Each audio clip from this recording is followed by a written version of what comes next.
We're here at the Vail Living Well Forum for Optimum Health. Joining us now, we have one of the speakers for their Forum X Talks. We have Anne Friedlander. She is the consulting professor for the program in human biology at Stanford University. Thank you so much for coming to Vail for this Living Well event. My pleasure. Good to have you here. And your talk was about exercising, especially as we get older. Move it or lose it, aging well in a modern life. Yes. So one of the things I study is sort of how the body ages and how physical activity can impact that trajectory of aging.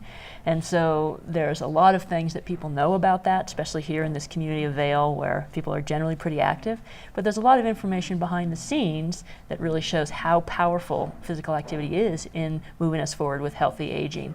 And there are also some new techniques and some new interventions that are coming out which can help people remain active both in terms of recreational activity and in their daily life. So sort of counteracting all those conveniences that we have to make your life a little more inconvenient but healthier. Oh yeah, like maybe taking the stairs instead of the elevator. Taking the stairs instead of the elevators, standing up at work, you know, not having so much screen time, a lot of standard things. Yeah, I can imagine there is a lot of research with the body-mind connection too. An active body is helpful to the mind. Absolutely. One of the best things that people can do to maintain their brain is to be physically active.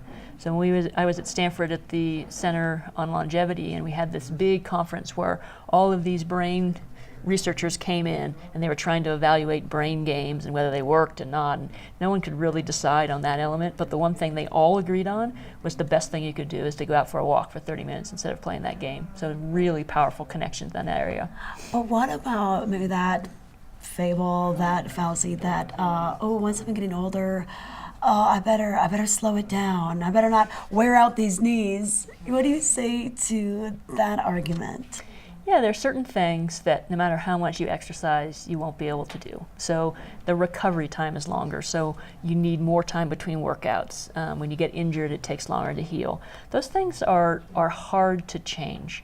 But there are a lot of things that you can do to change that trajectory of aging. And so one of the worst things you can do is to stop doing anything, because then you really will atrophy very quickly. You'll lose functional capacity. You won't be able to carry on your activities of daily living. And so you don't want to get too comfortable. You actually want to push the envelope a little bit, because if you just think, oh, you know, I'm older, I shouldn't do that now, then your body says, oh, I don't need to maintain those strong fibers. You know, I can just do the type 1 fibers, the slow oxidative fibers, and just keep going on. But then when you have to use them, when you have to get out of the way of a bus or something that's coming, you don't have them there to use. And so you really want to make sure that you're not getting too comfortable. Okay, what did you say when this idea to come out to the Vail Living Well Forum was presented to you? I was excited about the possibility, because one transition that I'm making in my own academic career is to move from sort of straight research more into translation and figuring out, you know, we have all this great information that we collect in academia, and how do we use it? How do we get it out to people? How do we interact with businesses and community movers to get it out there? And this Vail Forum is a great opportunity for that, and you know, they've done a good job at bringing people into the room who can actually take information and go out and do it. So ideas that I've had for a long time that I haven't had time to really do or haven't had the expertise to get them out in the community, I'm hoping to find people who have the interest to really take it to the next level and take it out there. Okay, perfect. Well, we hope to continue that mission for you with some of the activators that are here and bring it out to the communities and spread this research and great news. And yes, stay active, people. That's the key to longevity. Thank you so much. And Anne Friedlander, Move It or Lose It, Aging Well in a Modern Life. She was part of the Forum X Talks. You can learn more at vaillivingwell.org.